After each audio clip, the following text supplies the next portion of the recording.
A scripture a day. Script your day.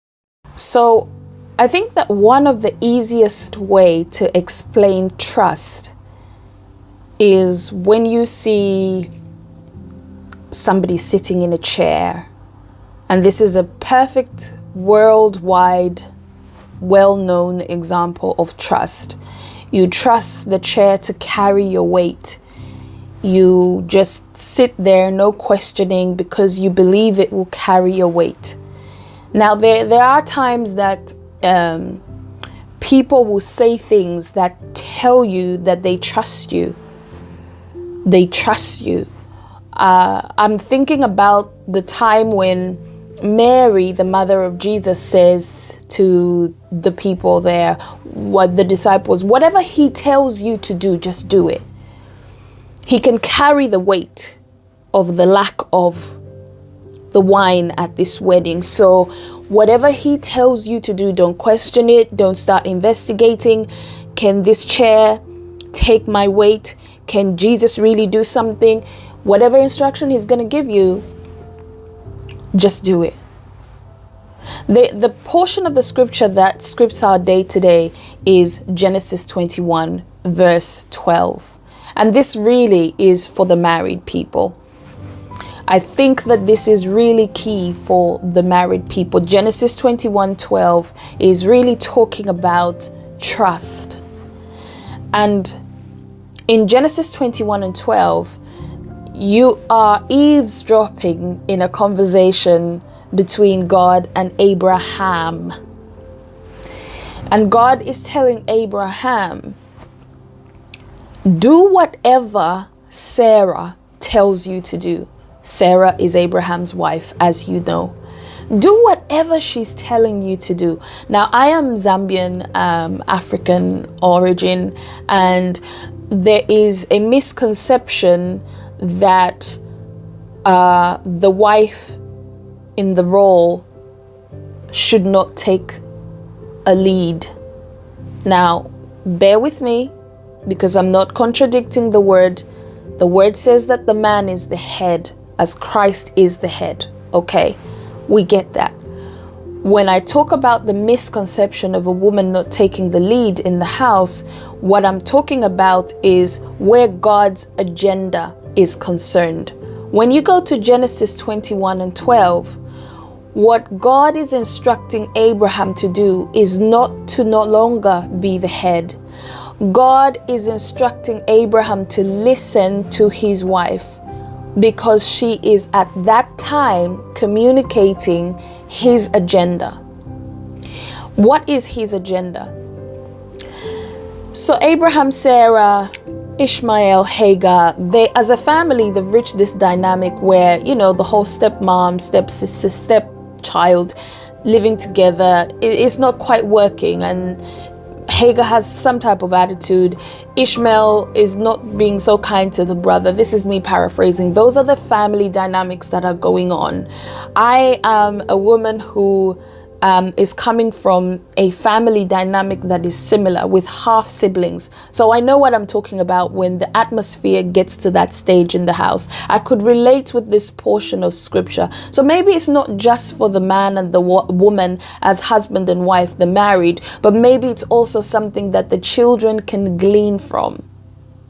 But the angle that I'm trying to take with Genesis 21:12 is that where the woman who is seen culturally as she shouldn't have a say, she shouldn't be quote unquote wearing the pants in the relationship. God is not promoting Sarah to quote unquote wear the pants in the relationship. God is concerned about his purpose for this family and for the generations to come.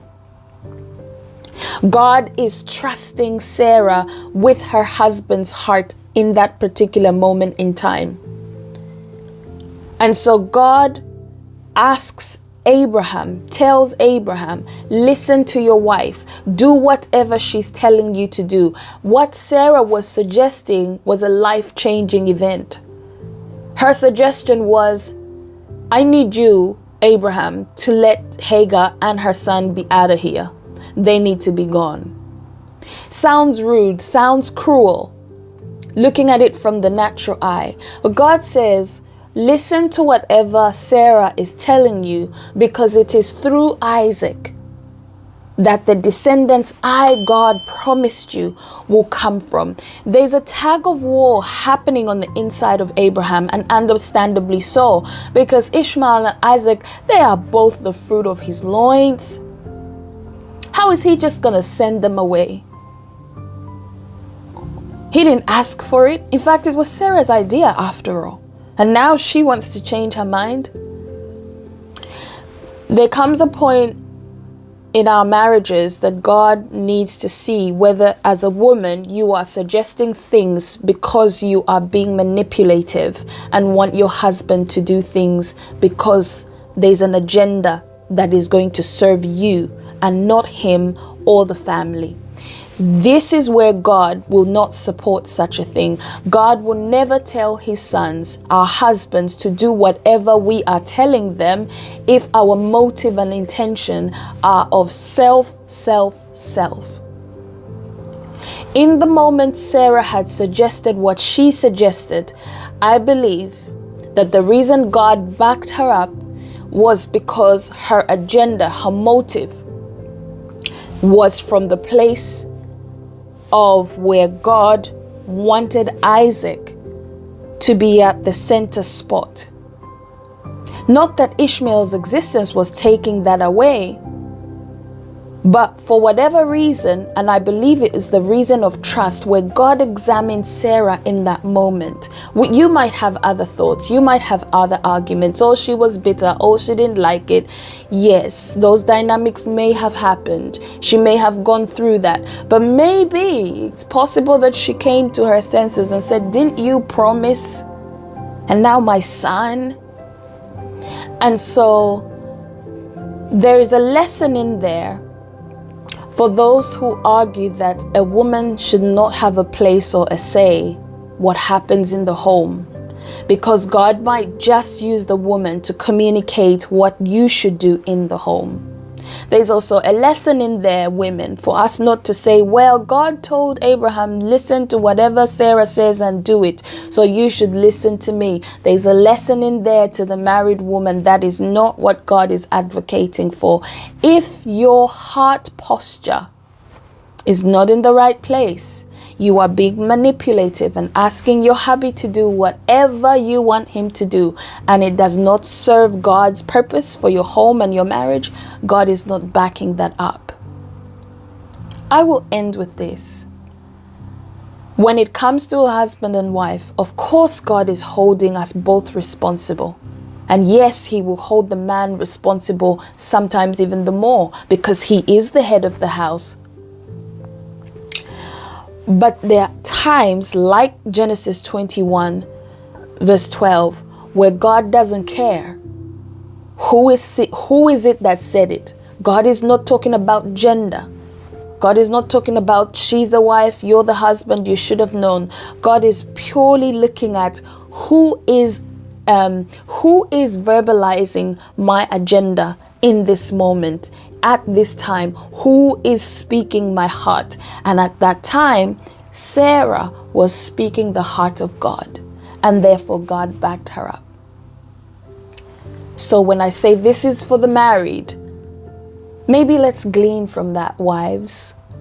May we not be found manipulating situations, manipulating, even in misinterpreting the scripture to say, well, God told Abraham, so then we must be followed all the time. No. If the agenda isn't right, if God cannot trust you with the weight of your husband's heart, he will not let him find rest there. So my prayer is that as wives, whatever we are asking our husbands to do would be coming from a pure place, not a manipulative place, and that God will back us up because he has seen that he can trust us with the weight of our husbands' hearts. God bless you.